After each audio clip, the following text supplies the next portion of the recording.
Hi, welcome. Enjoy the content. Subscribe and turn on notifications. Charles Cooper had built his financial consulting business from scratch. At 38, he handled a portfolio of high-profile corporate clients who relied on him to make decisions involving millions of dollars. His days followed a precise routine.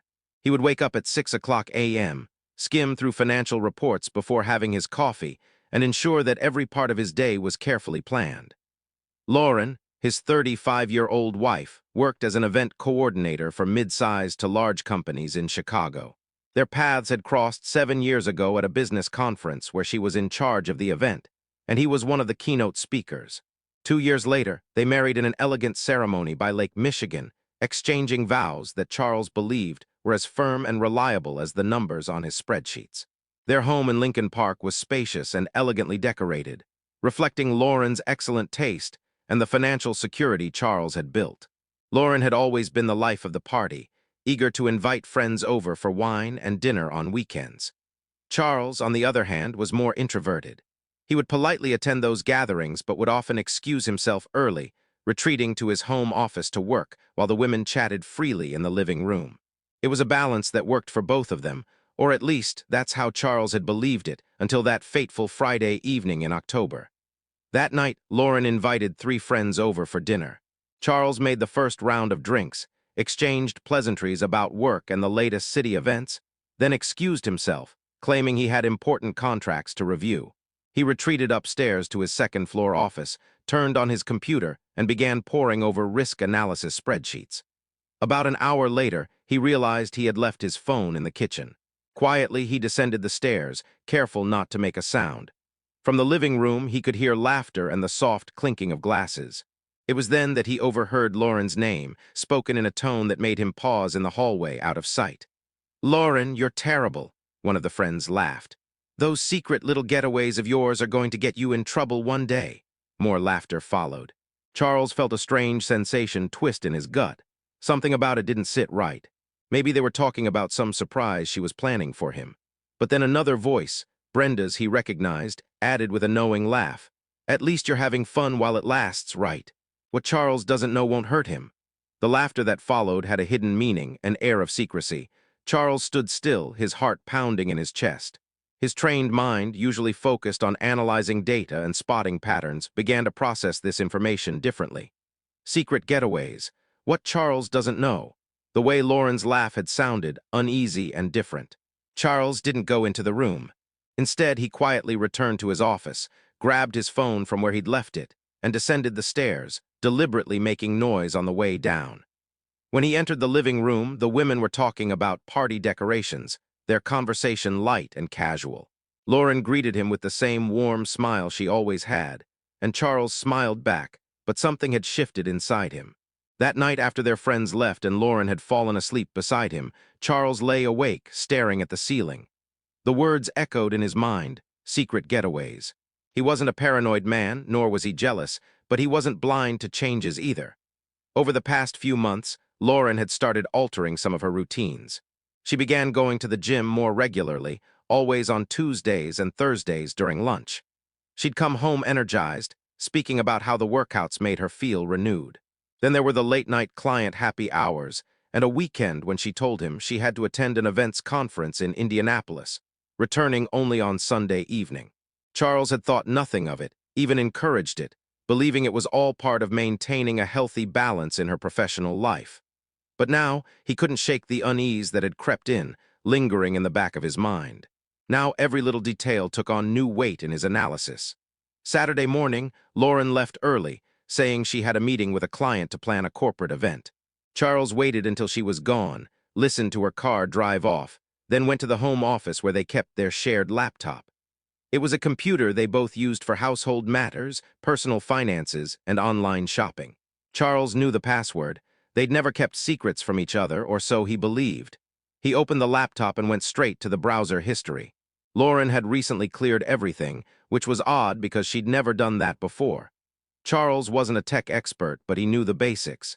He checked their shared email account and found nothing suspicious. Then he remembered that Lauren had a personal work email account.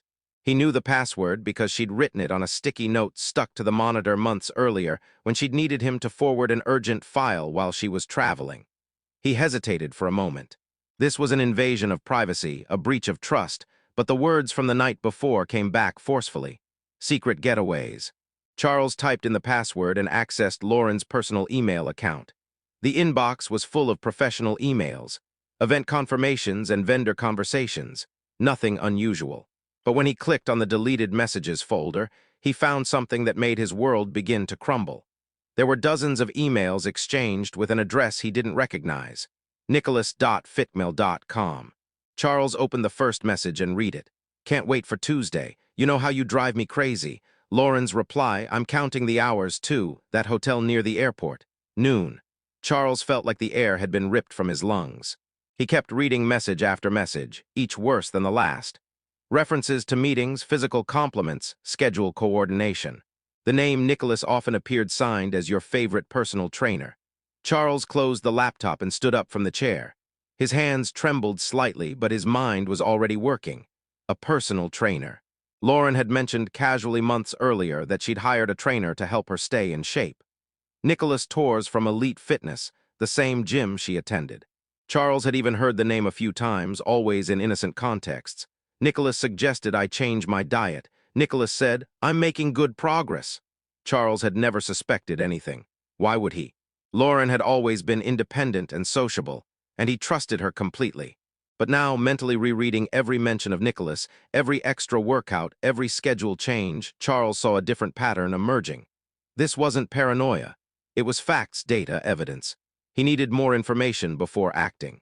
Charles was methodical, and even as pain began settling in his chest, he wouldn't act on impulse.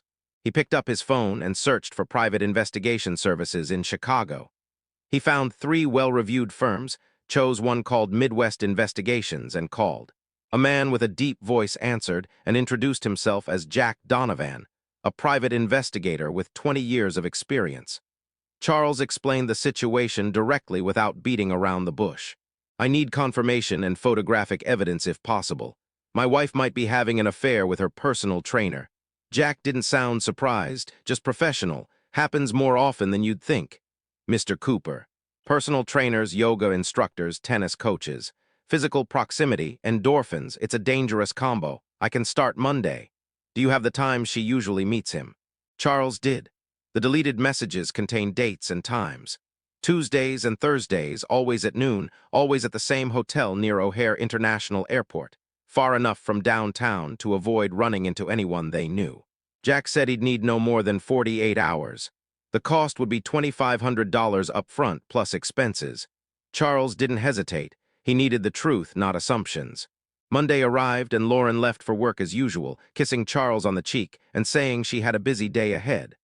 Charles went to his office, met with clients, analyzed portfolios, but his mind was split. Tuesday was worse. He knew it was the day of the supposed meeting. At 11:45 a.m., he received a text from Jack on site, waiting. Charles pretended to work, but his eyes kept drifting back to his phone.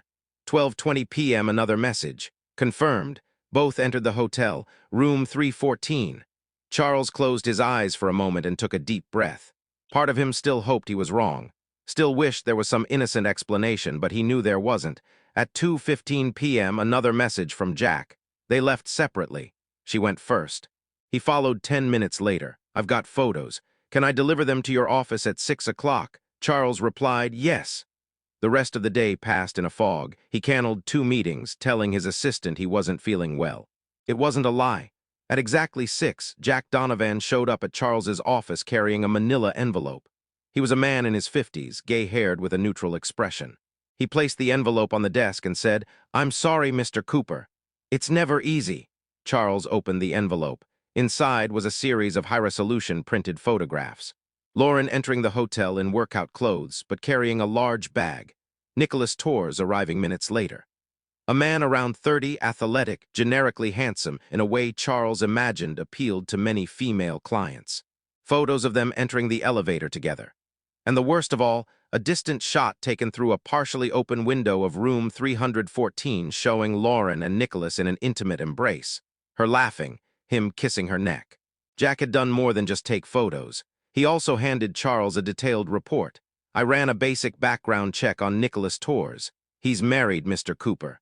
His wife's name is Melissa Torres. She's an elementary school teacher. They have a 3-year-old daughter. I thought you'd want to know. Charles looked at Jack and slowly nodded. She doesn't know. Jack shook his head, not as far as I could tell. He's careful. Uses work as the perfect alibi. Charles paid Jack, thanked him for his work, and stayed alone in the office. After the investigator left, he looked again at the photos one by one, forcing himself to process the reality.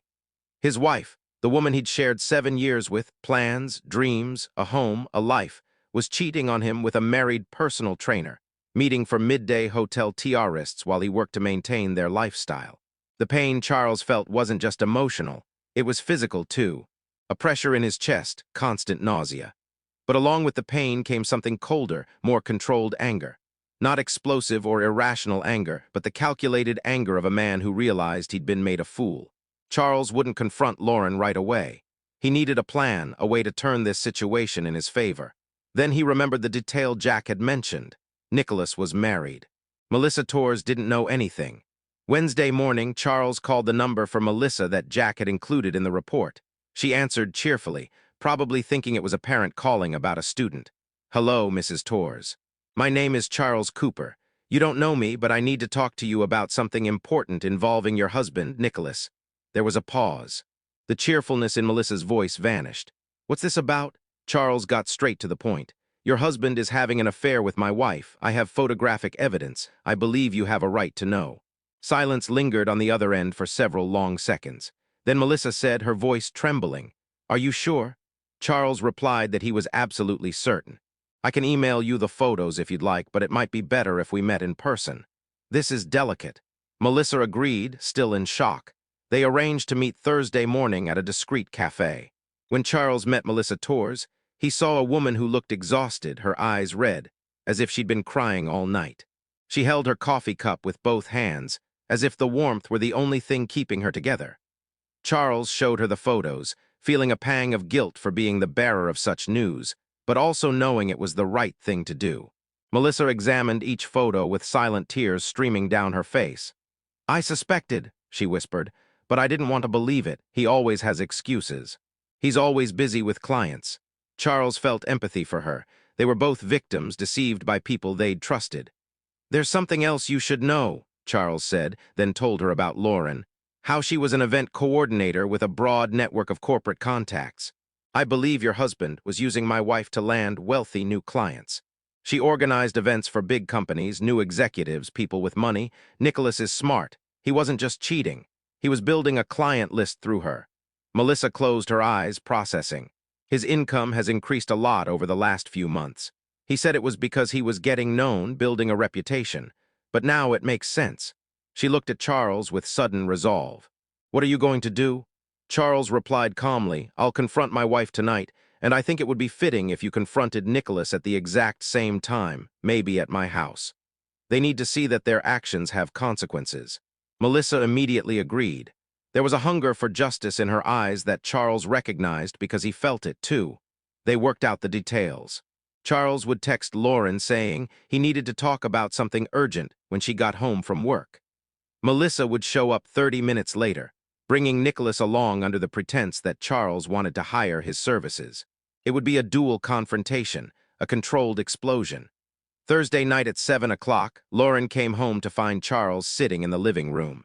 Soft lighting, the atmosphere deceptively calm. "Hi, honey, you said you needed to talk about something urgent." She was still dressed for work, a pencil skirt and blouse, her hair in an elegant bun. Charles pointed to the sofa. "Sit, please." Something in his tone made Lauren hesitate, but she sat, placing her bag beside her. Charles didn't waste time with preliminaries. "I know about you and Nicholas Torres." The words dropped like stones into still water.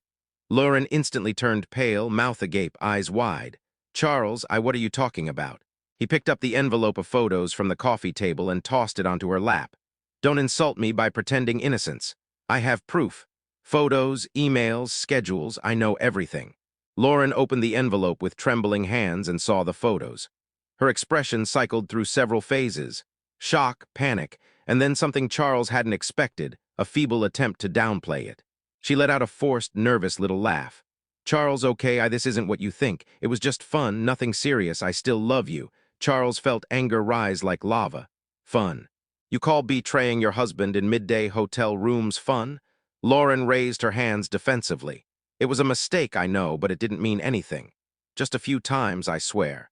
Charles stood up and slowly walked until he was standing in front of her. A few times, Lauren, I read the emails. It's been months. Regular meetings, messages about how much you looked forward to seeing him. Don't make me look like a fool twice. Lauren started crying, but the tears were born of desperation at being caught, not genuine remorse. Please, Charles, we can get past this. I'll end it with him right now. I'll never see him again, I promise. Just then the doorbell rang. Lauren looked toward the door confused. Charles gave a cold smile. Ah, right, wait, we have company. He went to the door and opened it. Standing outside were Melissa Torres, holding the hand of a small girl, and Nicholas Torres, completely bewildered. Charles, you called saying you urgently wanted to discuss personal training. Nicholas glanced at his wife and daughter beside him, clearly puzzled as to why they were there. Melissa explained coolly, I insisted on coming along. Said we needed to talk to you too, Nicholas. A family matter that can't wait. Charles offered a humorless smile. Of course, come in. Nicholas stepped inside hesitantly, still not understanding why Melissa had insisted on accompanying him. When he saw Lauren on the sofa surrounded by scattered photos, his face went white. Melissa followed closely behind, holding her daughter's hand tightly. She hadn't had anyone to leave the child with on short notice, and she wasn't about to miss this moment. She looked straight at the man she thought she knew. The little girl, oblivious to the tension, clutched a stuffed bear. Nicholas, Melissa said, her voice unnaturally firm. I think we have something to talk about. Lauren looked from Charles to Melissa, then to Nicholas, and finally understood. She'd been exposed not just to her husband, but to her lover's wife. Charles, you didn't have to do this, she whispered, but it was already too late. Nicholas tried to speak. Look, this is a misunderstanding. Charles cut him off. A misunderstanding. You and my wife have been meeting in hotels for months. Your wife didn't know. My wife thought it was just fun, but I discovered something interesting. Nicholas Charles picked up another sheet of paper from the table, a printout he'd prepared. In the last 6 months, you gained 5 new high-end corporate clients. All of them were referrals from Lauren through the events she organized. CEOs, CFOs, people who pay $200 an hour for training. You weren't just using my wife sexually. You were using her professionally. She was your bridge to other people's money. Nicholas opened his mouth, closed it, tried again. It wasn't like that, but Melissa was already staring at him with a mix of disgust and disbelief. You made a fool of me, Nicholas. While I took care of our daughter, worked, kept our home running, you were with her. She pointed at Lauren with contempt. The little girl began to cry, sensing the tension in the air, and Melissa picked her up, automatically comforting her even through her own pain. Lauren finally found her voice, but only to lash out. You're making a spectacle of this, Charles. We could have handled it between us. Charles gave a bitter laugh. Handle it. How would you have handled it, Lauren? With more lies, more secret meetings. I deserve better than that. So does Melissa. He turned to Melissa. I'm sorry I had to involve you in this, especially in front of your daughter, but I thought you had a right to know the truth. Melissa nodded, tears streaming but holding on to her dignity. I appreciate it. I'd rather have painful truth than comfortable lies. She looked at Nicholas. We're done. I'll call a lawyer tomorrow. You can pick up your things over the weekend. Nicholas tried to approach her. Mel, please, we can talk. But she was already walking out, holding her daughter firmly.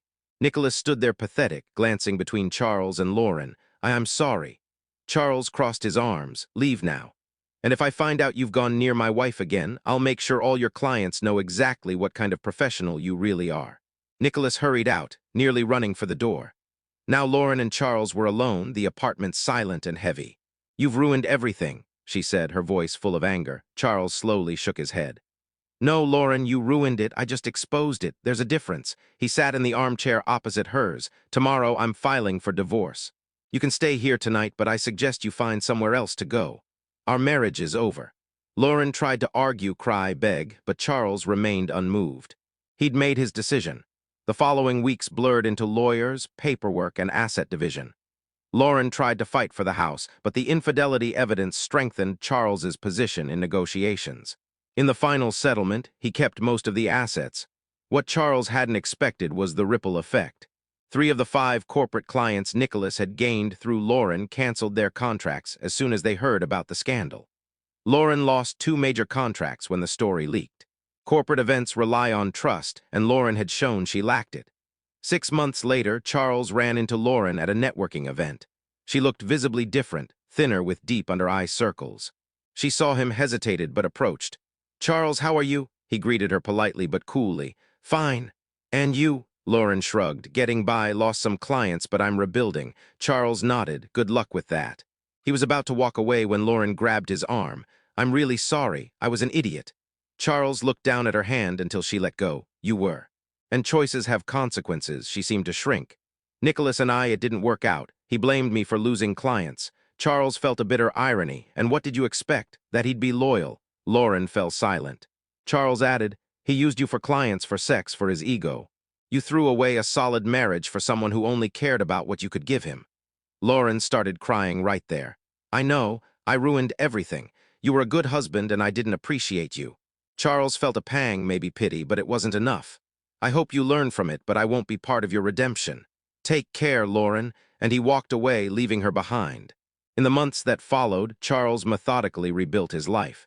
He focused on work, expanded his firm, hired 2 new consultants. He started therapy to process the betrayal. He made new friends and revived neglected hobbies.